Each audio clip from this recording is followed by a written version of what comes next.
चाहे तुम 4 अंगुल की कौपीन पहनो, पर शरीर पर एक वस्त्र तो होना ही चाहिए। अब इसमें 2 अपराध हैं गोपियों। आप निर्वस्त्र स्नान करती हो, वरुण देवता का अपमान है, यह तो धार्मिक अपराध है। एक लौकिक अपराध भी है। मान लो तुम जमुना नहा रही हो, वस्त्र किनारे धर दिए हैं, और किनारे कोई आदमी मन चला आवे, तुम्हारे वस्त्रों को उठा करके ले जाए, तो बाहर कैसे निकलोगी? हैं? गोपी बोली, बड़े आए हमें समझावे बारे पंडित जी, या कौन आवे 4 बजे अंधेरे में, हम तो ऐसी नहाएंगे। लाला बोले, ऐसे नहीं मानेंगी तो प्रैक्टिकल में ही बताना होगा, फिर लीला के माध्यम से बताएंगे। आज गोपियां स्नान करने के लिए गई, मां कात्यायनी का पूजन तो होना ही था।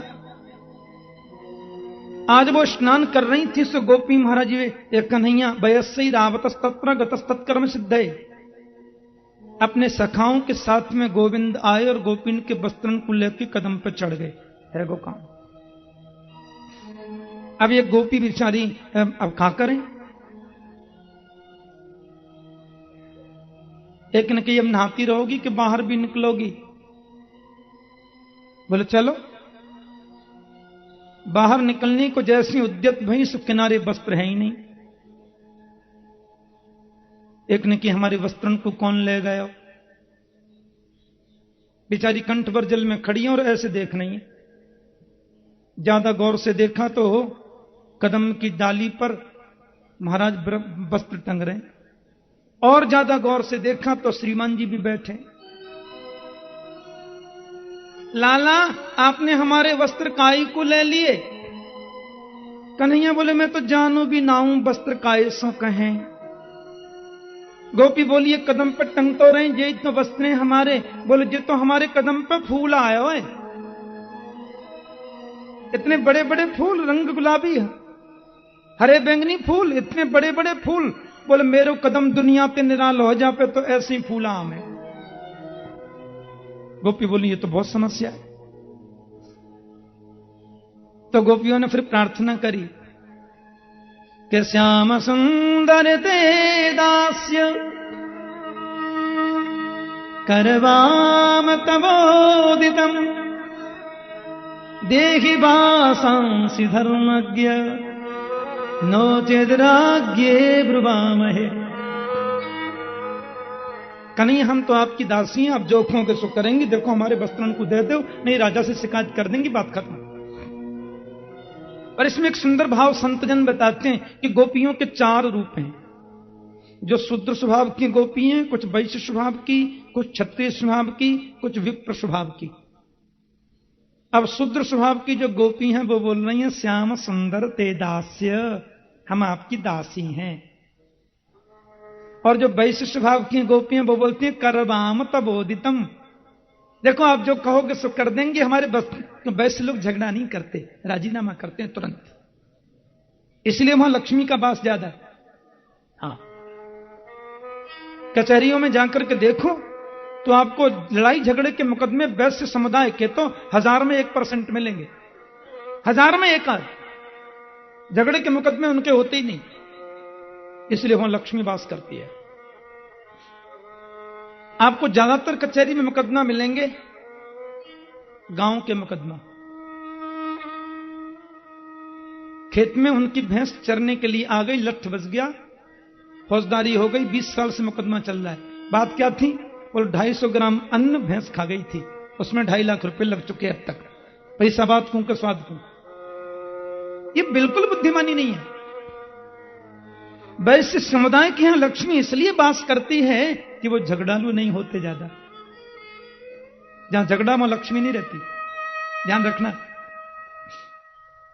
बोले, करवाम तवोदितम, आप जो कहोगे सो करेंगे। और जो ब्राह्मण स्वभाव की हैं वो क्या कह रही हैं? देहि वासांसि धर्मज्ञ, आपके पिता धर्मात्मा, बाबा धर्मात्मा, परबाबा धर्मात्मा, आप स्वयं धर्मात्मा हमारे, क्योंकि उनके पास सिवाय इसके दुहाई की और कोई बात ही नहीं। बोलो जय श्री कृष्ण। बात बात में धर्म की बात, पंडित जी। देहि वासांसि धर्मज्ञ। और जो क्षत्रिय स्वभाव की हैं, देखो बस बहुत हो गया, नवचेत राज्ञे ब्रवामहे, या तो वस्त्र दे दो, नहीं शिकायत कर देंगी राजा से। बोले वो तो हमारे पिताजी हैं। बोले नहीं मां, बोले वो मामा जी हैं। कोई उपाय नहीं है। भवत्यो यदि मे दास्यो मयोक्तम मा करिष्यथ अत्रागत्य स्ववासांसि प्रतिक्षन्तु शुचिस्मिता। गोविंद कह रहे हैं यदि तुम हमारी दासी हो और जैसा हम कहें वैसा करना चाहती हो, एक ही उपाय है, एक एक गोपी जल से बाहर निकल के आओ और अपने वस्त्र लेके चली जाओ। गोपी बोली बाहर निकलवे के लायक तो हमें है ही ना है, होती तो तुमसे प्रार्थना काय को करती। तुम हमारे वस्त्रन को नीचे डाल के कहूं जाके छुप जाओ, फिर हम निकल के वस्त्र पहनेंगी। गोविंद बोले ऐसा ना ऐसा कहे। और सुनो, सूर्य नारायण को तुमने अपमान किया है, या लिए दोनों हाथ जोड़ते हुए जल से बाहर निकली हूं। बोलो जय श्री कृष्ण। गोपियों ने एक दूसरे के चेहरे को देखा। ध्यान से सुनना, हम किससे बात कर रही हैं? ये वेद के मंत्र हैं गोपियां, वेद की ऋचाएं हैं साक्षात। ये तो ब्रह्म है। 1000 वस्त्र पहनो तो सब निर्वस्त्र हैं, और निर्वस्त्र हो तो भी निर्वस्त्र, इससे क्या छुपाना। सब गोपियां निस्संकोच भाव से निकल करके जल से बाहर आईं और गोविंद ने उनको वस्त्र समर्पित कर दिए। लेकिन लोग तो पूछते हैं, लोग तो बहुत पूछते हैं। विदेशों में तो चित्र लिख के मंच पर पहुंचा देते हैं, ऐसा क्यों? भारत में भी 2-3 प्रांत ऐसे हैं जहां ईसाइयत बहुत ज्यादा है, केरला वगैरह में, कुछ पूर्वांचल में। और सार्वजनिक कुछ भागवत के कार्यक्रम हो तो लोग वहां चित्र लिख के मंच पर ही भेज देते हैं। भगवान श्री कृष्ण कहते हैं धर्म संस्थापनार्थाय संभवामि युगे युगे, ऐसा पूछते हैं। हमारे वैदिक सनातन धर्म में क्यों कहने का अधिकार लोगों को ज्यादा है? क्योंकि यह शिक्षित लोगों का धर्म है। और लोगों के धर्मों में तो एक एक किताब जैसे तैसे बनी है, उसी को दबाए डोलते हैं बेचारे। अरे ऐसी किताब तो हमारे यहां के ऋषियों के बच्चे बना देते हैं। बोलो जय श्री कृष्ण। हाँ, एक किताब बन गई, उसको लपेटे डोल रहे हैं, इसमें यूं लिखा है, यूं लिखा है। अरे हमारे यहां के ऋषियों ने सूखे पत्ते खा खा कर इतने ग्रंथ लिख दिए। 50 बार से ज्यादा बाइबल पढ़ी है मैंने, इसके लिए कुछ है ही नहीं। और 3-4 बार कुरान भी पढ़ी है, नको। और कहीं कुछ थोड़ी बहुत उपदेश की बात कहीं आती भी है तो लगता है गीता का ट्रांसलेशन कर दिया गया।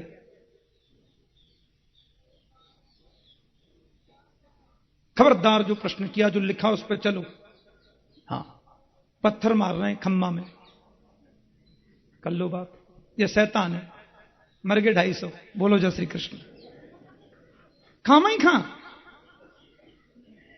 अरे कभी तो इस पर जोर दे दो भाई, नहीं लिखा है, ये शैतान है। सनातन धर्म तो विद्वानों का धर्म है, मनीषियों का धर्म है। हमारे ऋषियों ने सूखे पत्ते खा खा कर जिस विज्ञान का आविष्कार किया, उन ऋषियों के ग्रंथ आज अमेरिका में, फ्रांस में, जर्मन में यूनिवर्सिटियों में पढ़ाए जा रहे हैं। वहां के लोग उन पर रिसर्च कर रहे हैं, क्योंकि हमारे सनातन धर्म में ग्रंथ का आरंभ ही प्रश्नोत्तर से हो रहा है। आरंभ ही प्रश्नोत्तर से होगा। यह अद्भुत ग्रंथ है, इसलिए हमारे यहां पूछने की छूट है। लोग पूछते हैं, पूछ रहे हैं महाराज भगवान ने ऐसा क्यों किया? क्या हो गया जी? अजी वो तो गीता में कहते हैं धर्म संस्थापनार्थाय संभवामि युगे युगे, युग युग में अवतार लेता हूं मैं। अब ये धर्म संस्थापक का काम है, ये धर्म संस्थापक का काम है क्या? बोले कोई स्त्री नहा रही है, कपड़े चुरा के ले गए, फिर निर्वस्त्र से बोले बाहर आ जाओ, ले जाओ। ये तो स्त्री लंपट पुरुष का काम है। ये तो स्त्रीण पुरुष का काम है, ये तो कामी पुरुष का काम है। नहीं नहीं नहीं नहीं, स्वप्न में भी कभी मत सोचना ऐसा। ये योगेश्वर का चरित्र है। आइए हम इस लीला पर थोड़ा चिंतन करें 5 मिनट। देखो, यदि श्री कृष्ण साक्षात भगवान है तो रामायण जी में लिखा है, समरथ कहूं नहीं दोष गुसाई, रवि पावक सुरसर की नाई। इसका सीधा सा अर्थ होता है, समरथ कहूं नहीं दोष गुसाई। मैं सामर्थ्यवान उसको कहूंगा जिसमें दोष होता ही नहीं है। जिसमें दोष है वो सामर्थ्यवान है ही नहीं। जिसमें दोष है वो सामर्थ्यवान नहीं है। आपने मुझे एक गिलास दिया, लो ठाकुर जी दूध पी लो। हमने कहा लाओ, सोने के में पिएंगे आज। अब सोने के गिलास में मैंने दूध भर लिया। अरे बड़ा भारी गिलास है, 2.5 लाख का है, आधी किलो सोना है।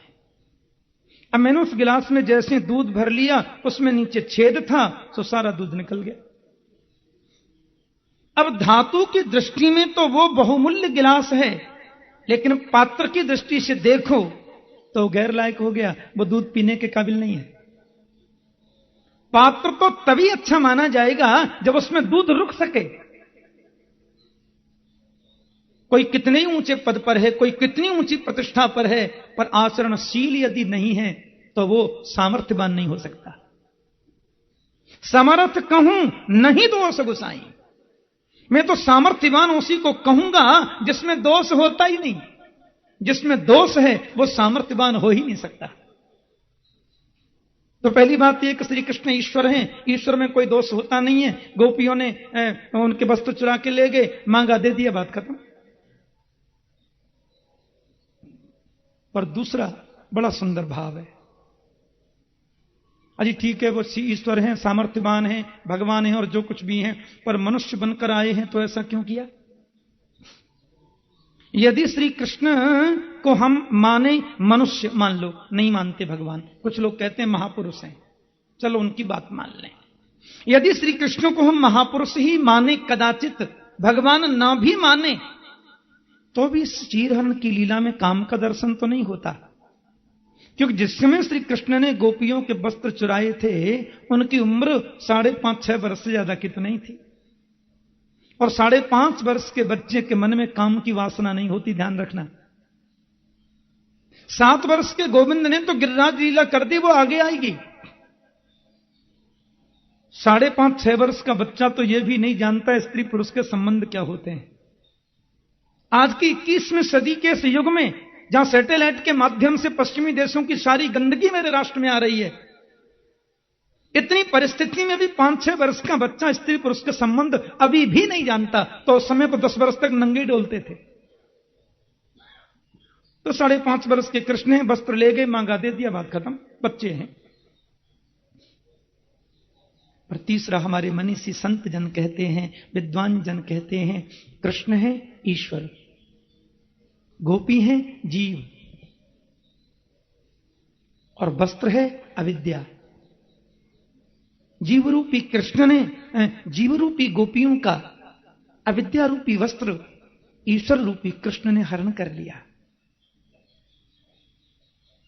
5-6 फीट ऊंचा मैं बैठा हूं, मेरी बगल में पूज्य स्वामी विद्यानंद जी महाराज बैठे हैं, उनकी बगल में भागवत के महान विद्वान श्रीनाथ शास्त्री जी महाराज बैठे हैं। 7 फीट ऊंचा बैठा हूं, सामने हेलोजन लगी हैं, आप हजारों संख्या में माता पिता भाई बहन सब कथा सुन रहे हैं, मेरे संत जन आदरणीय बैठे हैं। आप सबका दर्शन मुझे हो रहा है, कदाचित आप भी मुझे देख रहे होंगे, पर बीच में काले रंग का पर्दा डाल दिया जाए तो न मैं आपको देख सकता, न आप मुझे देख सकते। यह पर्दा ही अविद्या है। गीता में गोविंद कहते हैं, ईश्वर सर्वभूतानां हृदये सेर्जुन तिष्ठति भ्रामयन् सर्वभूतानि यंत्रारूढ़ानि मायया। प्राणी मात्र के हृदय में ईश्वर वास करता है, तो हृदय में रहकर वो दिखाई क्यों नहीं देता? क्योंकि हमारे और ईश्वर के बीच में एक अविद्या का पर्दा पड़ा है, एक अज्ञान का पर्दा पड़ा है। और उस अज्ञान के पर्दे को ईश्वर की शरण में जाएंगे तो वही हटाता है। और जब वो अज्ञान का पर्दा, अविद्या का पर्दा हट जाए तो ईश्वर को ढूंढना कहां, वो तो वहीं पर है। तो जीव और ईश्वर का मिलन, जीव और माने गोपी और कृष्ण का मिलन, जीव ईश्वर मिलन है। और वो रासलीला आगे होने वाली है, इसलिए प्रभु ने सोचा उसे होने से पहले अविद्या का पर्दा और हट जाए। यही तो इसका मतलब है। अब यहां तीसरी शंका बड़ी हो जाती है, क्यों जी, भगवान ने यदि अविद्या का हरण किया था तो फिर वापस क्यों कर दिया? बोलो बात यह है कि वो क्या है कि न मैया वेशित धियाम कामः कामाय कल्पते कि भर्जिता क्वथिता धाना प्रायो बीजाय निश्यते। मैंने आपको एक मुट्ठी धान दिए, बहुत शांति से सुनना, और धान देखकर मैंने आपसे कहा ऐसा कुछ करो कि जमीन में गाड़ने के बाद भी ये धान उगे नहीं, तो आपने उन धान के छिलके को उतार दिया। वर्जिता क्वथिता धाना, या तो धान को भून दो या उसके छिलके को उतार दो। छिलका यदि आपने धान का उतार दिया, फिर उसको जमीन में गाड़ोगे तो उगेगा नहीं, हो सकता। क्यों? छिलका उतार दिया ना जी, तो फेविकोल से वापस लगा दो, उसको दोबारा से चिपका कर जमीन में गाड़ोगे, उगेगा नहीं, हो सकता। गोंद से चिपका दो, डोरे से बांध दो। एक बार जो छिलका उतर चुका धान से सज्जनों, वो कितना ही दोबारा लगाओ, उसमें उगने की सामर्थ्य नहीं होती। इसी प्रकार परमात्मा जब जीव की अविद्यारूपी वस्त्र का हरण करते हैं, फिर तो गोविंद ने सबको सुख प्रदान किया। मैं जल्दी गोवर्धन लीला कर दूं। आप देखो 56 भोग कितने सुंदर गिरिराज जी सजे हैं, इतना सुंदर 56 भोग सजे हैं। आप हम सब दर्शन करेंगे ना, तो थोड़ी कथा बता दें, फिर सब लोग बाद में दर्शन करेंगे हैं।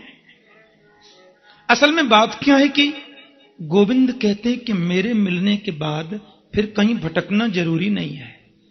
हां, भगवान मिल गए तो अब काय को भटके, फिर भटकना नहीं चाहिए। अच्छा, इंद्र के मन में थोड़ा अभिमान हो गया है, ध्यान से सुनना। इंद्र थोड़े अहंकारी हो गए, इतना भी ध्यान नहीं रखते कि कथा चल रही है तो 7 दिन चुप रहे आए, वो तो आते ही रहते हैं। वैसे इंद्र से हम लोगों की खटपट होती रहती है। जय श्री कृष्ण। भगवान ने कहा इनको अभिमान हो गया है, ब्रजवासी इंद्र की पूजा करें, इसमें मुझे आपत्ति नहीं है, पर उसका अभिमान तो मिटाना है। और मेरे मिलने के बाद भटके क्यों? अब मैं इन लोगों से कह दूं कि तुम इंद्र की पूजा बंद करो, मेरी पूजा करो, तो बोलेंगे महोदय वो आवे ना भगवान बने। मेरा अपना जो रूप है वो श्री गिरिराज महाराज है। आज गोविंद घर पे पधारे, माता यशोदा भोग बना रही थी, तो 7 वर्ष के हो रहे हैं कृष्ण, 7 वर्ष की उम्र है। मैया के पास जाकर के खड़े है गए, मैया तुम कहां बना रही हो? मैया बोली दूर दूर दूर दूर, भीतर मत आइयो, जय जय को भोग बन रहा है। कन्हैया बोले सबसे बड़े जय जय तो हम हैं, हमते बड़ो जय जय दूसरा कौन सो आ गए। बहुत सुंदर भाव है।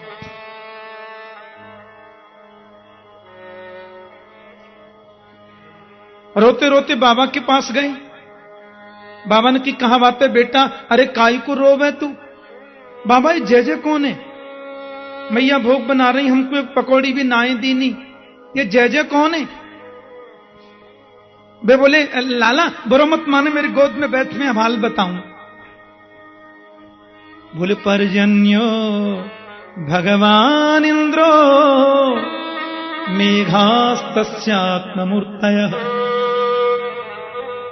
ते विवर्षन्ति भूतानां प्रीणनं जीवनं पयः। नंद बाबा कहते हैं ये जो गोवर्धन, ये जो इंद्र महाराज है ना, वो हमारे भगवान है। और लाला ये जो मेघमाला है ना, बिन कोई रूप है, हम ब्रजवासी सब किसान हैं ना भैया, तो साल भर में 1-2 बार प्रेम से गिरिराज जी इंद्र की पूजा करें तो वे प्रसन्न है कि बरसात करें भैया, हमारे अन्न की, जल की, धन की वृद्धि होए।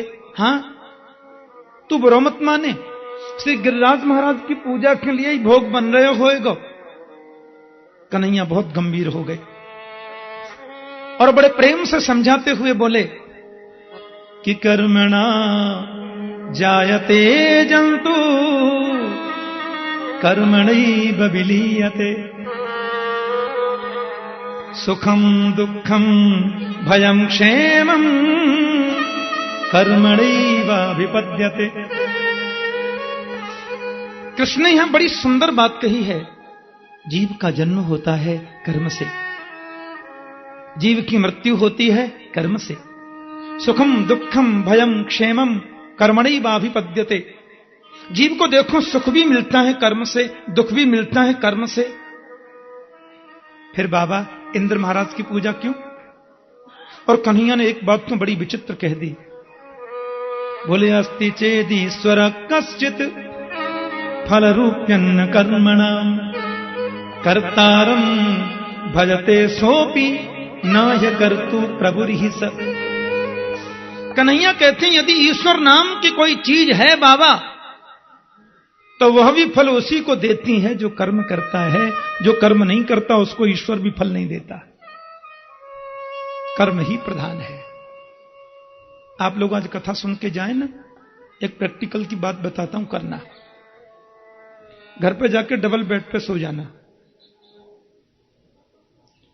फिर उठना और अंदर से कमरा लॉक करके खिड़की से चाबी बाहर फेंक देना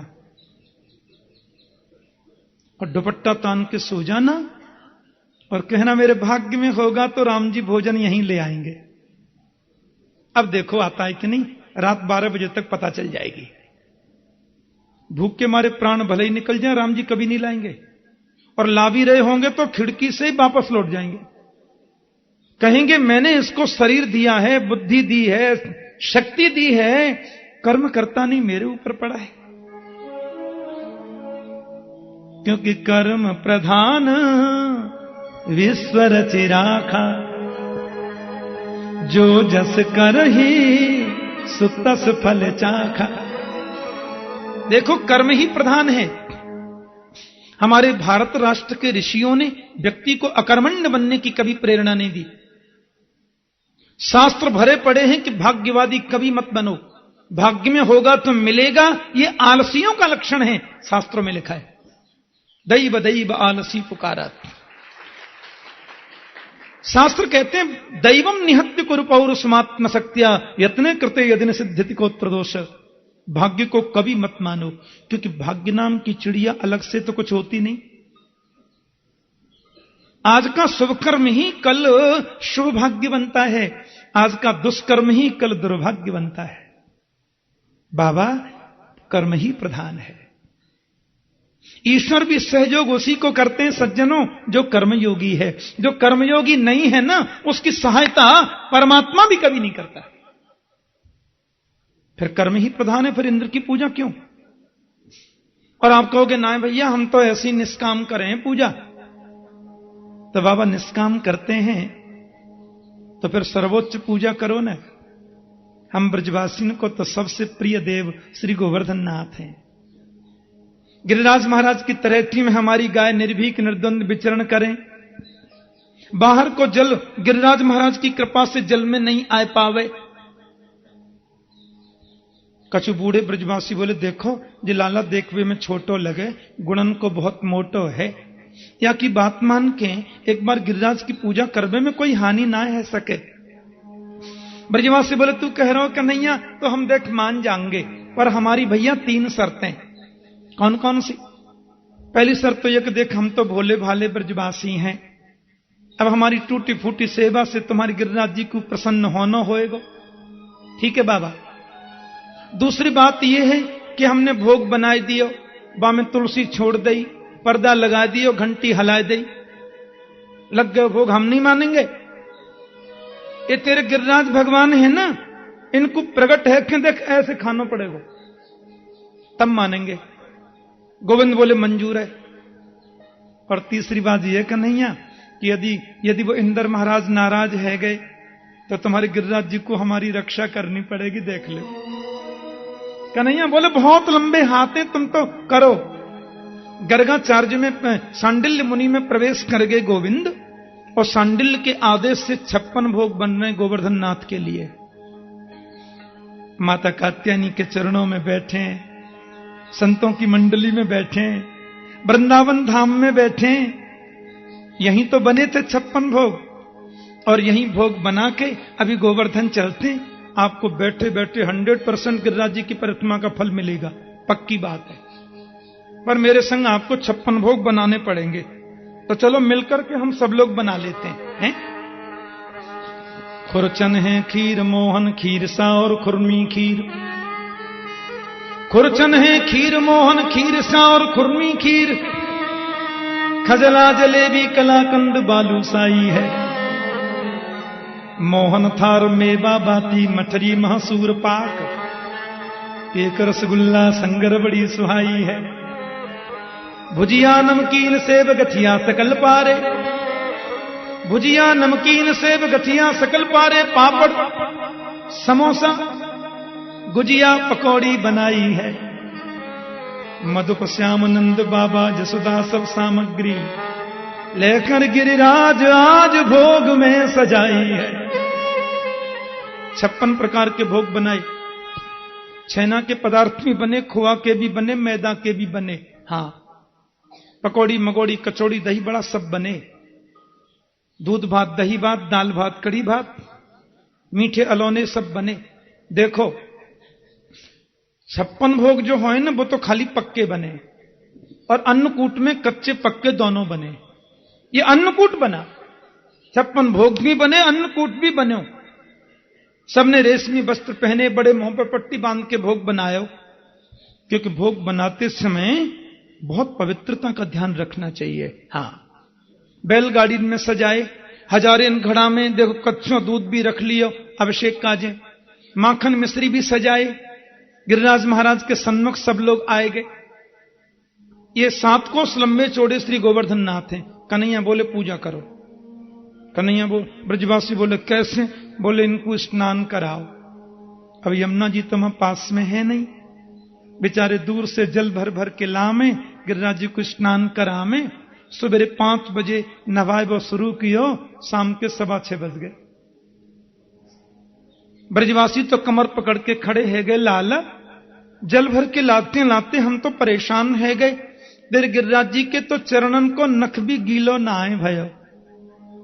गोविंद बोले अच्छा आंख बंद करो। जैसे नेत्र बंद किए तो वत्सासुर उद्धार के बाद जो गंगा प्रकट करी थी ना प्रभु ने, मानसी गंगा वहीं पर प्रकट हो गई। बोलिए मानसी गंगा महारानी की जय। अब देखो गंगा जमुना सरजू त्रिवेणी गोदावरी तुंगभद्रा नर्मदा सिंधु का जितनी नदी है ना पवित्र, वो सब नदी वहीं पे आ गई। अब कहीं जाना तो है नहीं, बस वहीं से जल भर के गिरिराज महाराज को स्नान कराते जा। नंद बाबा, माता श्री यशोदा, ब्रज की गोपियां, ब्रजवासी बुजुर्ग बंधु सब गिरिराज की पूजा और बड़ी श्रद्धा से भोग लगा रहे हैं। पहले उनका अभिषेक हो रहा है। शांडिल्य देव जो है विप्रमंडली को लेकर के पधारे और विप्रमंडली के साथ में उन्होंने गिरिराज जी का अभिषेक किया। अब आप सब लोगों की तरफ से नंद बाबा के स्वरूप में स्वामी श्री विद्यानंद जी महाराज गिरिराज जी का पूजन करेंगे। अभिषेक आप ये समझना कि हमारा ही पूजन हो रहा है, हमारी तरफ से, सबकी तरफ से वे पूजन कर रहे हैं। गिरिराज महाराज को 56 प्रकार के भोग, प्यार से बोलो जय श्री कृष्ण। जय श्री कृष्ण। 56 प्रकार के भोग सजे हैं। गिरिराज महाराज को अभिषेक है रहे है। सब लोगों ने बड़ी निष्ठा से गिरिराज जी का अभिषेक किया। वेद मंत्रों से उधर अभिषेक हो रहा है। अब यहां अभिषेक चल रहा है, आप मेरे संग में गिरिराज जी की परिक्रमा देने चलो। 2 मिनट केवल परिक्रमा में भाग लेंगे सब लोग बड़ी श्रद्धा से। और पीछे 2-3 माताएं खड़ी हो गई हैं, बैठ जाओ, बिल्कुल बैठ जाओ। देखो बैठे बैठी परिक्रमा दो, खड़े होकर नहीं देना है। मानसिक रूप से हम परिक्रमा देंगे हैं।